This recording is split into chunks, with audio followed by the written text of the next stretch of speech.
শাইখ আহমদুল্লাহকে নিয়ে এনায়েতুল্লাহ আব্বাসী যে আজকে মন্তব্য করেছে, এতদিন পর্যন্ত এই বেচারার প্রতি যে রেসপেক্ট ছিল তা এখন ভূমি হয়ে বের হয়ে যাচ্ছে।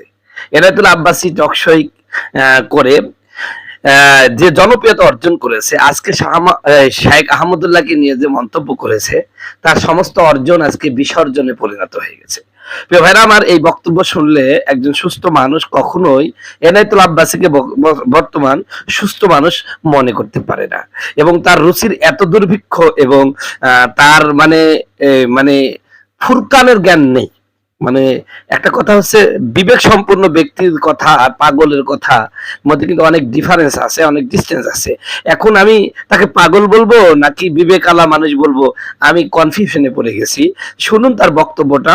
তার আগে আমি আপনাদের কাছে অনুরোধ করছি, আপনি যদি আমার এই চ্যানেলে নতুন হয়ে থাকেন অবশ্যই চ্যানেলটি সাবস্ক্রাইব করুন। এবার শুনুন তার বক্তব্য। আমাদের দেশে কিছু মৌলবী সাহেব আছে, এটি দোয়াই করে কবে বন্যা হবে, তুফান হবে, ফাউন্ডেশন আছে, টাকা তুলো, খাও দেও, আছে না? এটা এক ধান্দা। হাদিস শরীফে আসছে আল্লাহ লানত বর্ষিত হয় বাঈউল আকফান, কাফন বিক্রেতা যে, তারপর আল্লাহ লানত আসে। কেন? কাফন বিক্রেতা সারাক্ষণ অপেক্ষা করে মানুষ কবে মরবে, কি আশা করে? কারণ মানুষ মরলে কাপড় বিক্রি হবে। যারা এই যে ফাউন্ডেশন করে ত্রাণ দেয় না, এরা অপেক্ষা থাকে বছরে কখন বন্যা আসবে। কারণ বন্যা আসলেই তো আয়গা, খায়গা, জায়গা। এই যে শাইখ আহমদুল্লাহকে নিয়ে আপনারা যে বক্তব্য শুনলেন, বলেন এরপরে এই লোকটাকে আপনারা কোন দৃষ্টিতে সুস্থ ব্যক্তি বলবেন? কি আশ্চর্য কথা!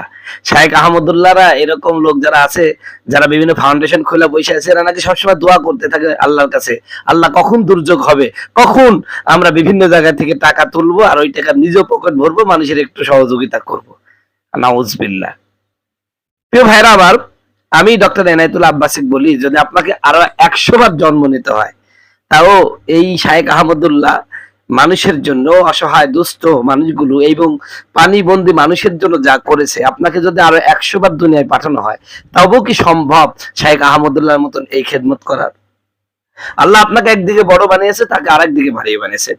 আপনাকে সুপারস্টার বানিয়েছে, তাকে মেগা স্টার বানিয়েছেন। তাই আপনি তো কোরআন শরীফের মধ্যে পড়েছেন হয়তো, বা যেহেতু আপনি অনেক কোরআনের অনেক ভালো ছাত্র মনে করেন, আল্লাহ বলছেন ওয়ালা বাদহুম আলা বাদ, আমি একজনকে অপরজনের উপর প্রাধান্য দিয়ে থাকি। তা আল্লাহ আপনাকে সুপারস্টার বানিয়েছেন, ওনাকে মেগা স্টার বানিয়েছেন, তা আপনার এত হিংসা কেন? শাইখ আহমদুল্লাহর প্রতি আপনার এত হিংসা কেন? তিনি তো আমাদের কওমেরই সন্তান, আমাদেরই একজন জাতি ভাই, আলেম মানুষ। আমিও আলেম, আপনিও আলেম, সেও আলেম। তো আমাদের আলেম মানুষ একজন এই সমস্ত কাজগুলো বিদেশিরা করে গেলে তখন আপনারা খুব প্রশংসা করেন, সার করেন, কিন্তু একজন হুজুর করতেছেন, এটা তো আমাদের গর্ব করা উচিত যে আমাদের মতন হুজুররাও এখন মানুষের পাশে দাঁড়াচ্ছেন। অথচ তার ব্যাপারে একটা বদনাম করে দিলেন। এরপর একটা হাদিস নিয়ে আসলেন, যে কি বললেন, লানাল্লাহু আলা বা ইল কাফ আকনাম, যে যারা কাফন বিক্রয় করে তাদের উপর আল্লাহ লানত করেন। তো কারণ কি? কাফন আল্লাহরা চায় যে কখন মানুষ মরবে আমি কাফন বিক্রি করব।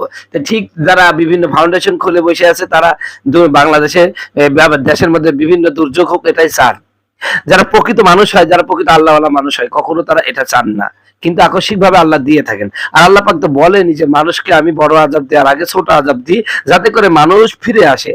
আমরা আজকে বাংলাদেশে যে সমস্ত অকাম কুকাম হয়, এর কারণে তো আল্লাহ ছোট ছোটই আযাব দিচ্ছে, এর চেয়ে বড় আযাব তো আল্লাহ দিতে পারতেন। কিন্তু অসংখ্য মানুষ আছে কওমি মাদ্রাসায় শেষ রাত্রিতে আমরা যখন ঘুমিয়ে থাকি, অসংখ্য মাদ্রাসায় ছোট্ট ছোট্ট বাচ্চারা আল্লাহর কোরআন নিয়ে বসে যায়, হাজার হাজার লাখ লাখ হাফেজরা প্রতিদিন লক্ষ লক্ষ কোরআন খতম করেন। এই উসিলায় আল্লাহ পাক ছোটখাটো আযাব দিয়ে থাকেন। তো সেই আযাবগুলোর কারণে আমরা বিপর্যয়ে পড়ি, তখন এরা এই সমস্ত লোকগুলো আমাদের পাশে এসে দাঁড়ায়। আজকে অমুসলিমরা এই সমস্ত পাশে আসছে, এই সমস্ত কাজ করছে। সেখানে আমাদের হুজুর, একসময় আমাদের হুজুররা কোনো জনকল্যাণমূলক কাজে মানুষের সহযোগিতার জন্য 10টা টাকা হাতে তুলে দিতে পারতো না। একটা সময় আমাদের এমন ছিল। এখন আল্লাহ রহমতে এই শাইখ আহমদুল্লাহ সহ, মিজানুর রহমান আজহারী সহ যত ভালো ভালো লোক, যারা সেলিব্রিটি ওলামায়ে কেরাম আছে, তাদের উসিলায় এইরকম এই যে একটা ঘুষ, একসময় বলতে হয় শালা হুজুরা কোন টাকা পয়সা দান করে না, খালি লোকের বাড়ি খাই বেড়ায়, নিয়ে হুজুরের বাড়ির জীবনে মিলাদ হয় না, এইরকম এখনো আমাদের বলে এই সমস্ত কথাগুলো। কিন্তু এখন কিছুটা এই কথা থেকে তারা সরে আসছে। এখন অনেক চার দোকানে বসে আমরা সাধারণ মানুষের মুখেও শুনি যে আলেম ওলামাও এখন মানুষের পাশে দাঁড়ায়। আলহামদুলিল্লাহ। এইটা আসছে কি করে? সবাই বলে দেখো শাইখ আহমদুল্লাহর দিকে তাকায় দেখো, তারা সে এরকম ঘর করে দিচ্ছে, এই কাজ করছে। এই যে তারা একটা পরিবর্তন আনতে পেরেছে, আপনি কি পেরেছেন? আপনি এত কথা, আপনিও তো তাহলে এরকম দোয়া করতে থাকেন, আর আমার বেশি মাহফিল হোক, আর বেশি মাহফিল হোক। কারণ আপনি এক একটা মাহফিলে 60,000, 70,000, 90,000 পর্যন্ত আপনি হাঁকান, কোন কোন মাহফিল আপনি 1.5 লাখ পর্যন্ত হাঁকান। তাহলে আপনিও কি এটাই চিন্তা করেন যে মাহফিল বেশি হোক? কিন্তু এই যে 1.5 লাখ টাকা নিয়ে আসেন, এই টাকাগুলো তো আমার আপনার পকেট থেকেই যায়।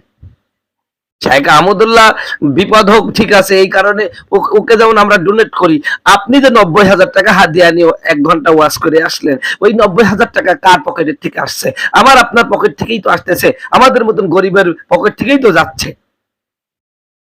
কিন্তু আপনি তো এই 90,000 থেকে 1 টাকাও গরিবকে দিচ্ছেন না। কিন্তু শাইখ আহমদুল্লাহ তো তার 1 কোটি টাকা সে যদি কালেকশন করছে, সেখানে তো কমাস কম 90 লাখ টাকা তো মানুষকে দিচ্ছে, 10 লাখ টাকা হয়তো বা তিনি তার হলো কর্মচারী বা তার বেতন হিসাবে নিয়ে নিচ্ছে।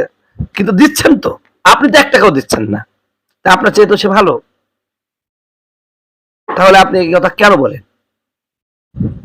আপনার তো মাঝে মানে আস্তে আস্তে বয়স হচ্ছে, আর বুদ্ধি যেন মানে ভীমরতিতে ধরতেছে আপনাকে, এই সমস্ত আজে বাজে কথাগুলো বলেন। ছি ছি ছি। আল্লাহ রাব্বুল আলামিন বলছে তাআনানু আলাল বিররি ওয়াত তাকওয়া, তোমরা কি করো? তাকওয়া এবং নেকির কাজে পরস্পরে প্রতিযোগিতা করো। আর অন্তরে এত হিংসা নিয়া আবার জান্নাত আশা করে এই সমস্ত মৌলবীরা।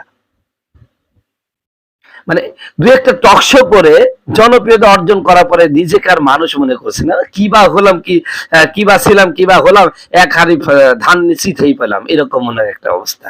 নিজেকে এমন সব জানতাম মনে করতেছে যে এর মতন আলেম, এর মতন লোক মানে আকাশের নিচে জমিনের উপর একটাও নাই। আপনার নিজের মধ্যে অনেক খুঁত আছেন, রাতের বেলাও আপনি সানগ্লাস পরেন কেন? আপনি চোখে কম দেখেন, আর দেখেন ভুল দেখেন। তার বাস্তব প্রমাণ। আর শাইখ আহমদুল্লাহর দিকে আপনি একটা কুমন্তব্য করেন। কয়েকদিন আগে মামুনুল হককে আপনি কি বলবেন? মানে প্রতিটা বিতর্কিত বিষয়ে উনি মন্তব্য করেন ভাইরাল হওয়ার জন্য। শাইখ আহমদুল্লাহ এবং মিজানুর আজহারী বাংলাদেশের সবচেয়ে জনপ্রিয়।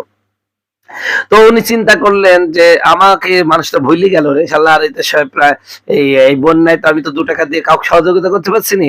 আবার শাইখ আহমদুল্লাহর দিয়ে রবি শুনছি আগামী সিজন তো শাইখ আহমদুল্লাহকে 2 লাখ 2.5 লাখ টাকা দিবেনি। শালা আমার তো 90,000 থেকে কম হয়ে যাবেন রে।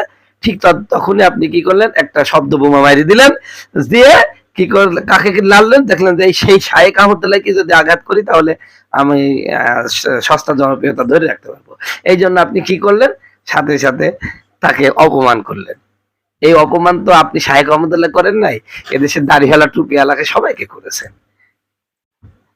আল্লাহ আপনাকে হেদায়েত দান করুন, না হলো আপনার এই কথা বলার জন্য আপনার মুখটা বন্ধ রাখুক। আমিন।